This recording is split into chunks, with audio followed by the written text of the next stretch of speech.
वरुण, हम लोग gold ETF के बारे में बात करेंगे, लेकिन उससे पहले बहुत ही सिंपल और बहुत ही बेसिक सा सवाल है कि किसी भी इन्वेस्टर को अपने पोर्टफोलियो में गोल्ड को ऐड क्यों करना चाहिए? किस तरीके से गोल्ड इन्वेस्टर के पोर्टफोलियो को मजबूत बनाता है? जी, बहुत धन्यवाद भावना जी। ये बहुत रेलेवेंट सवाल है। देखिए, अब हमको, क्योंकि हम लोग सभी लोग ज़्यादातर डिजिटल इन्वेस्टमेंट करना अभी बहुत ज़्यादातर लोग डिजिटल इन्वेस्ट करते हैं। और आप जब भी डिजिटल इन्वेस्ट करते हैं तब सबसे पहले दिमाग में आता है कि या तो स्टॉक्स में या म्यूचुअल फंड में लोग इन्वेस्ट करते हैं। पर ये जानना बहुत ज़रूरी है कि जो ट्रेडिशनल एसेट क्लास है गोल्ड, उसका भी अब फाइनेंशियलाइजेशन हो चुका है। देखिए, जैसा आपने बोला, ये तो सभी जानते हैं कि gold is one of the oldest, if not the oldest, one of the oldest asset class. और उसमें काफ़ी समय से वो ट्रेडिशन में 19th सेंचुरी से उसमें लोग इन्वेस्ट करते आ रहे हैं। उस समय गोल्ड कॉइन भी करेंसी की तरह उपयोग हुआ करते थे। तो देखिए, गोल्ड अभी हम अगर सबसे पहले अगर सिर्फ किसी भी एसेट क्लास के बारे में बात करते हैं तो सबसे पहले उसके रिटर्न्स देखते हैं। तो अगर हम लॉन्ग टर्म रिटर्न्स देखें, 1 year, 3 year, 5 year, 10 year, 15 years और 18 ईयर्स, तो आप देखेंगे कि गोल्ड ने कई जगह काफ़ी अच्छे रिटर्न्स दिए हैं। कई जगह निफ्टी 50 को भी बीट किया है। अगर आप सिर्फ लास्ट 1 ईयर रिटर्न्स देखेंगे तो गोल्ड के 28.5% के आसपास रिटर्न्स रहे हैं, जबकि निफ्टी के उससे थोड़े से कम रहे हैं। और लॉन्ग टर्म में 18 ईयर्स में भी गोल्ड ने निफ्टी से 1 या 2% रिटर्न्स ज़्यादा दिए। पर ये तो हमने लॉन्ग टर्म की बात करी। पर अगर आप शॉर्ट टर्म में देखें, शॉर्ट टर्म में अगर किसी भी टाइम पीरियड में आप उठा लें जहाँ पे रिस्क आ जाती है सिस्टम में, राइट, जहाँ पे मार्केट डाउन टर्न आता है, आप वहां पे देखेंगे कि गोल्ड ने हमेशा ऑलमोस्ट ऑलवेज मार्केट को आउट परफॉर्म किया है। तो इसका रीजन ये होता है कि क्योंकि गोल्ड का इक्विटी से कोरिलेशन बहुत ही लिमिटेड है। ये कंप्लीटली डिफरेंट एसेट क्लास है। डेट से भी कोरिलेशन उसका बहुत लिमिटेड है। और इसको हेज की तरह समझा जाता है। हेज होता है कि अगर आपका एक कोर पोर्टफोलियो है तो आप कुछ थोड़ा अमाउंट एक हेज के तरीके से, कि जब भी आपका कोर पोर्टफोलियो डाउन जाएगा तो ये आपको बैलेंस आउट कर लेगा। तो हेज के तरीके से कई इन्वेस्टर उसका उपयोग करते हैं गोल्ड को। और ये यूजुअली होता है जब मार्केट रिस्क को मैनेज करने के लिए, जैसे मार्केट कभी ऑल टाइम हाई पे है या वोलेटिलिटी है। और आप कोई भी टाइम पीरियड अगर उठा के देखें, जैसे हमने कई सारे टाइम पीरियड देखे हैं, मैं आपको एक एक करके बताता हूँ। हमने सब प्राइम क्राइसिस देखा जैन से मार्च 2008 में, जिसमें निफ्टी 50 गिर गया था 22.5% से, राइट, -22.5% रिटर्न थे। इसी समय में गोल्ड के रिटर्न्स अबाउट 10% थे।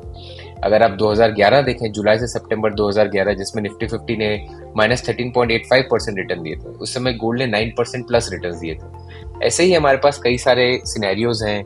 और स्पेसिफिकली जब सिस्टमिक रिस्क बिल्ड हो जाता है, जैसे .com बबल था जब 2001-2002 में, जब सब प्राइम क्राइसिस था जैसे मैंने आपको बताया, तो इस तरह से जब भी हमने देखा है कि gold has always outperform equity. और लॉन्ग टर्म में भी उसके returns are almost at par with Nifty 50। तो इसलिए हम रिकमेंड करते हैं हमारे इन्वेस्टर्स को हमेशा कि सम परसेंटेज ऑफ अलोकेशन आपका गोल्ड में होना चाहिए। और वो आपके रिस्क एपेटाइट के मुताबिक हो सकता है, इधर बिटवीन 5% 25%, जितना आप सही समझें। यानी कि गोल्ड का जो रिटर्न रहा है वो हमेशा से अच्छा रहा है। इवन कई बार निफ्टी 50 को भी बीट किया है गोल्ड के रिटर्न ने। तो एक सेफ हेवन एसेट तो है ही, लेकिन आप अपने रिस्क एपेटाइट जो भी आपका होता है उसके हिसाब से आप गोल्ड में इन्वेस्ट कर सकते हैं। लेकिन वरुण, ये बताइए कि ईटीएफ की फॉर्म में गोल्ड को क्यों ऐड करना चाहिए? देखिए, ईटीएफ जो गोल्ड का है ये काफी इंटरेस्टिंग कॉन्सेप्ट है। मैं आपको पूरा डिटेल में समझाता हूँ इस बारे में। देखिए, अभी तक गोल्ड इन्वेस्टमेंट को ज़्यादातर हमारे जो इन्वेस्टर निवेशक थे वो समझते आते थे कि फिजिकल गोल्ड हमको लेना चाहिए, राइट। पर फिजिकल गोल्ड में कई तरीके के रिस्क होते हैं। एक तो सबसे पहले कि उसमें प्राइस में पैरिटी नहीं है। आप अगर दिल्ली से खरीद रहे हैं, मुंबई से खरीद रहे हैं, बैंगलोर से खरीद रहे हैं, तो सब जगह प्राइसेस अलग अलग होते हैं। मेकिंग चार्जेस होते हैं, जीएसटी होता है, कई सारे प्रकार के उसमें चार्जेस होते हैं। फिर उसमें एक रिस्क भी एसोसिएटेड होता है कि स्टोरेज कॉस्ट होता है कि आप कहाँ रखेंगे, आपको मैनेज करना पड़ेगा। और उसको आप किसी समय पे फिर बेचते हैं, उस समय भी आपको कई अलग प्रकार के चार्जेस लगते हैं, राइट। और उसमें प्योरिटी का आपको कभी भी आप कभी भी श्योर नहीं हो सकते। अभी ईटीएफ क्या करता है, गोल्ड ईटीएफ क्या करता है कि आप जितने भी गोल्ड की यूनिट्स खरीदेंगे ऑनलाइन, उतने ही 99.5% प्योरिटी के गोल्ड को वो लेके एक वॉल्ट में डिपॉजिट कर देता है। जो वॉल्ट एक कस्टोडियन मैनेज करता है, जो एसबीआई की काम है, कॉल्ड एसबीआई एसजी। और वो गोल्ड कंप्लीटली इंश्योर रहता है। तो उससे क्या होता है कि आपका गोल्ड की, और ये क्योंकि कंप्लीटली रेगुलेटेड है, सेबी रेगुलेटेड है, तो इसमें किसी भी तरह की इम्प्योरिटी और सारा process is completely well established, तो उसमें कुछ तरह का प्रॉब्लम बिल्कुल नामुमकिन टाइप से ही। तो इसमें आप एकदम निश्चिंत होके बिना किसी एक्स्ट्रा चार्जेस के आप गोल्ड में निवेश कर सकते हैं। अब इसमें आप फिजिकल गोल्ड में इन्वेस्ट करें या ऑनलाइन गोल्ड ETF में इन्वेस्ट करें, गोल्ड जिस तरह से बढ़ता जाएगा आपको उसी तरह से रिटर्न मिलते जाएंगे। पर क्योंकि इसमें किसी भी तरह का कोई एक्स्ट्रा चार्ज नहीं है, जब भी आप निवेश करेंगे तब कोई चार्ज नहीं है, जब आप रिटर्न विड्रॉ करेंगे तब कोई चार्ज नहीं है। AMC का एक एक्सपेंस रेशियो है जो अबाउट 40-50 बिप्स रहता है, जो कि काफ़ी कम है वर्सेस 3% और GST और मेकिंग चार्जेस और सेलिंग चार्जेस एक्सेट्रा के कंपैरिजन में। तो इसमें आपके रिटर्न्स भी ओवरऑल फिजिकल गोल्ड से ज़्यादा आते हैं और किसी तरह का कोई रिस्क भी नहीं है। तो ETF इस तरह से ऑपरेट करता है। इसमें सबसे इंपॉर्टेंट बात ये होती है कि आपके डीमैट अकाउंट में आ जाएगा, तो आप इसको कभी भी लिक्विडेट कर सकते हैं। इसमें कंप्लीट लिक्विडिटी है, तो आपको ऐसा भी नहीं वेट करना है कि मैं कहाँ जाके अपना गोल्ड बेचूं, कहाँ जाके इन पैसों को एक्सेस करूं। आप इमीडिएटली खरीद सकते हैं, इमीडिएटली बेच सकते हैं। तो ये सब फंक्शनैलिटी, ये सब ease of access and complete transparency gold ETF से गोल्ड निवेशकों को मिलती है। वरुण, जो बेसिकली हमारा कंपैरिजन रहा वो हमारा रहा फिजिकल गोल्ड का और हमारा रहा ये ETF का। लेकिन हमारे पास अगर हम डिजिटली तरीके से देखा जाए तो हमारे पास और भी कई तरीके हैं जिनमें हम डिजिटल माध्यम से गोल्ड में इन्वेस्ट कर सकते हैं। लेकिन ऐसे में फिर गोल्ड ETF को चुनना क्यों एक एडवांटेज बनता है? देखिए, मैं आपको दो और तरीके बताता हूँ जिससे डिजिटली लोगों ने गोल्ड में इन्वेस्ट किया है। एक है जिसमें डिजिटल गोल्ड ही करके एक नई कैटेगरी आई है। देखिए, डिजिटल गोल्ड भी ट्रांसपेरेंट है, उसमें आपको गोल्ड के प्राइस मिलते हैं, पर उसमें सबसे बड़ी इंपॉर्टेंट पॉइंट होता है कि जब आप उसको सेल करने जाते हैं तब उसमें 3% चार्ज लगता है, right? That can be selling charge और वॉट एवर इट इज।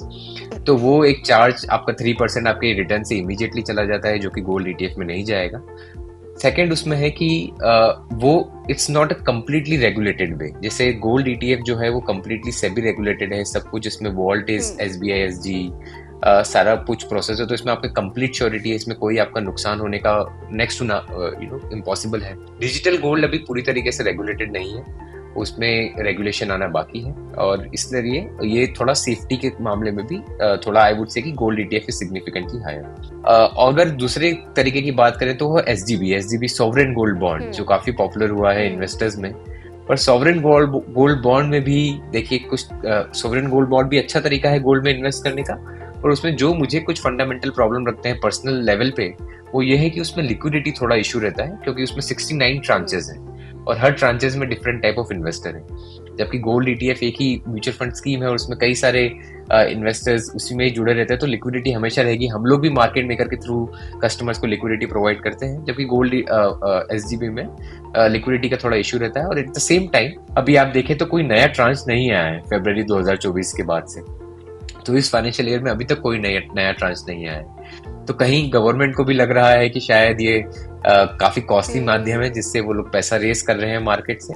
तो पर अगर ओवरऑल आप देखें तो मुझे लगता है कि गोल्ड ETF, अगर आप गोल्ड में निवेश करना चाहते हैं, गोल्ड की ग्रोथ से अपना पोर्टफोलियो ग्रो करना चाहते हैं, तो गोल्ड ETF से बेटर माध्यम अभी मुझे नहीं लगता है डिजिटली गोल्ड में इन्वेस्ट करने के लिए। गोल्ड ETF की हम लोग बात कर रहे हैं, आप ग्रो गोल्ड ETF के बारे में बताइए कि ये क्या है, किस तरीके से काम करता है? देखिए, ग्रो गोल्ड ETF एक सेबी रेगुलेटेड स्कीम है। इसमें हम लोग, जैसा मैंने आपको बताया, हम क्या करते हैं कि जितना भी पैसा यूजर इन्वेस्ट कर सकता है, इसमें मिनिमम इन्वेस्टमेंट अभी 500 रुपीज है NFO में, पर NFO के बाद आप 1/100 ग्राम ऑफ गोल्ड भी ले सकते हैं। जैसे 1 ग्राम गोल्ड का प्राइस अभी कुछ 7800 रुपीज के आसपास है, और हमने 1 यूनिट का प्राइस इसमें 78 रुपीज रखा है। तो आप 78 रुपीज से गोल्ड ETF में इन्वेस्ट करना शुरू कर सकते हैं। इसके बाद ये क्या होता है, जितना भी पैसा आप इन्वेस्ट करेंगे, जितना भी गोल्ड आप इन्वेस्ट करेंगे, उतना के उतना gold at the end of the day हम लोग एक वॉल्ट में डिपॉजिट कर देते हैं, जो कि पूरा रेगुलेटेड प्रोसेस है। जैसा मैंने बताया, कस्टोडियन हमारा SBI SG है, और वो गोल्ड भी कंप्लीटली इंश्योर्ड है against all type of risk. कोई एक्ट ऑफ गॉड होता है या terror risk, all type of risk से वो गोल्ड इंश्योर्ड है। तो आपका एसेट इज कंप्लीटली इंश्योर्ड और कंप्लीटली सेफ। तो और आप उसको कभी भी सेल कर सकते हैं, कभी भी मार्केट में एक्सेस कर सकते हैं।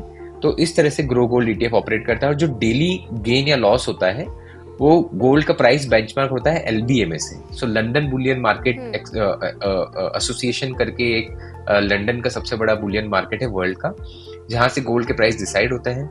तो वही गोल्ड प्राइस से जो रिटर्न्स या लॉसेस जो होते हैं, उसी तरह से मार्क टू मार्केट हमारा गोल्ड ईटीएफ ऑपरेट करता है, और ये रियल टाइम में गोल्ड प्राइसेस ऊपर या नीचे होते हैं, आप कभी भी मार्केट में एक्सेस कर सकते हैं। जो आपने अभी गोल्ड ईटीएफ ग्रो ने लॉन्च किया स्कीम को, सो इस स्कीम को फेस्टिव सीजन में ही क्यों लॉन्च किया गया है? क्या फेस्टिव सीजन एक बड़ा कारण है, या फिर क्योंकि इस वक्त हम लोग देख रहे हैं कि जो गोल्ड के प्राइसेस है वो काफ़ी ज़्यादा बढ़ रहे हैं, ऑल टाइम हाई पर भी गोल्ड के प्राइसेस आ रहे हैं, तो क्या रीज़न क्या है?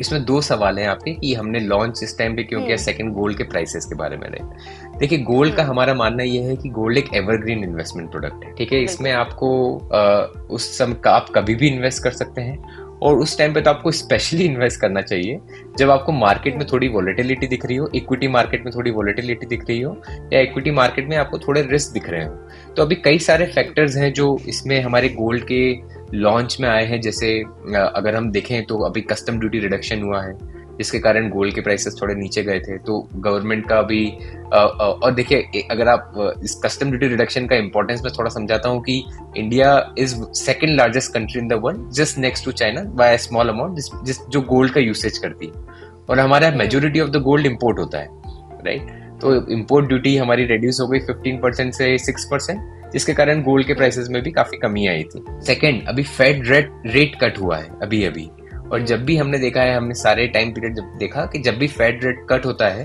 तब गोल्ड का प्राइसेस बढ़ जाता है, क्योंकि गोल्ड का डिमांड काफी बढ़ जाता है, क्योंकि there is excess liquidity market में आ जाती है। तो कई सारी चीजें अभी जुड़ रही हैं इस समय, जिसके कारण हमने डिसाइड किया कि गोल्ड एक अच्छा प्रोडक्ट है जो हमको लॉन्च करना चाहिए। कस्टमर्स को एक ऑप्शन देना चाहिए, जो भी कस्टमर्स थोड़े चिंतित हैं मार्केट की पोजीशनिंग को लेके, वोलेटिलिटी को लेके, वो इस गोल्ड में निवेश कर सकते हैं। सभी को निवेश करना चाहिए थोड़ा पोर्टफोलियो, पर जो ज्यादा चिंतित है वो ज्यादा निवेश करने का भी सोच सकते हैं अपने फाइनेंशियल एडवाइजर से कंसल्ट करके, ऑफ कोर्स। नाउ जो सेकंड क्वेश्चन आपने पूछा वो था, हाँ, कि आपने दिवाली और ऐसे फेस्टिव सीजन में क्यों लॉन्च किया। देखिए, ग्रो कंपनी में हमारा एक हमेशा से हमारा ऑब्जेक्टिव रहा है कि हम चाहते हैं कि ज्यादा से ज्यादा निवेशकों को हम मार्केट से जोड़ सकें, राइट। उनको पता चले, वो लोग आके मार्केट में और मार्केट की ग्रोथ से फायदा उठाएं। अभी गोल्ड क्या होता है कि क्योंकि जबकि गोल्ड ईटीएफ बहुत समय से मार्केट में एग्जिस्ट कर रहा है, पर बहुत लिमिटेड लोगों को गोल्ड ईटीएफ के बारे में पता है, जबकि कई लोग मार्केट में इन्वेस्ट करते हैं। अगर आप देखें तो करीब 5 करोड़ तो म्यूचुअल फंड के ही इन्वेस्टर्स हैं, पर आप गोल्ड ईटीएफ के इन्वेस्टर देखेंगे तो काफी कम होते हैं, क्योंकि लोगों को इस बारे में पता नहीं होता है, और जिन लोगों को पता है वो इसका बहुत फायदा उठाते हैं। जैसे ही कस्टम ड्यूटी में रिडक्शन हुआ, इमीडिएटली मार्केट में सिर्फ जुलाई में ही 1300 करोड़ गोल्ड ईटीएफ में इन्फ्लोज आया, राइट। और कई लोगों ने इस अपॉर्चुनिटी का फायदा नहीं उठा पाए। तो हम चाहते हैं कि इस फेस्टिवल सीजन के माध्यम से हम कई लोगों को गोल्ड के बारे में बता सकें, उनको बता सकें कि ये नए तरीके का प्रोडक्ट है, और उनको इन्वेस्ट करके अपॉर्चुनिटी दे सके कि वो भी इस ग्रोथ में लॉन्ग टर्म में आप फायदा उठा सके, हेज कर सके अपने portfolio. Perfect timing gold ETF launch करने की। सो ग्रो गोल्ड ईटीएफ में इन्वेस्ट कौन कर सकता है? क्या इसके लिए कोई स्पेसिफिक ऑडियंस आप लोगों के माइंड में थी, या फिर कोई भी इन्वेस्टर जो गोल्ड में निवेश करना चाहता है वो इसमें निवेश कर सकता है? कई प्रोडक्ट्स ऐसे होते हैं जिनका रिस्क एपेटाइट के हिसाब से कस्टमर्स को इन्वेस्ट करना चाहिए, स्पेशली इक्विटी प्रोडक्ट्स में। पर गोल्ड एक ऐसा प्रोडक्ट है जिसमें हर इन्वेस्टर को अपने पोर्टफोलियो में रखना चाहिए। मुझे तो ये पूरा विश्वास से मैं कह सकता हूँ। सिर्फ कितना अलोकेट करते हैं आप अपने पोर्टफोलियो का, वो डिपेंड करता है आपके रिस्क प्रोफाइल पे। तो इसमें थोड़ा इक्विटी से अपोजिट चलता है कि अगर आपकी रिस्क प्रोफाइल अगर आपका रिस्क एपेटाइट बहुत ज्यादा है तो गोल्ड में आप थोड़ा कम निवेश करिए, अगर आपकी रिस्क एपेटाइट मॉडरेट है तो गोल्ड में ज्यादा करिए, and so on and so fourth, right. तो इस तरह से मैं सजेस्ट करता हूँ, गोल्ड में सभी लोग निवेश कर सकते हैं, किसी भी टाइम पे आप निवेश कर सकते हैं, और आपको करना भी चाहिए, क्योंकि ये मार्केट में आपका हेज करता है, मार्केट रिस्क को ये हेज करता है आपके पोर्टफोलियो में।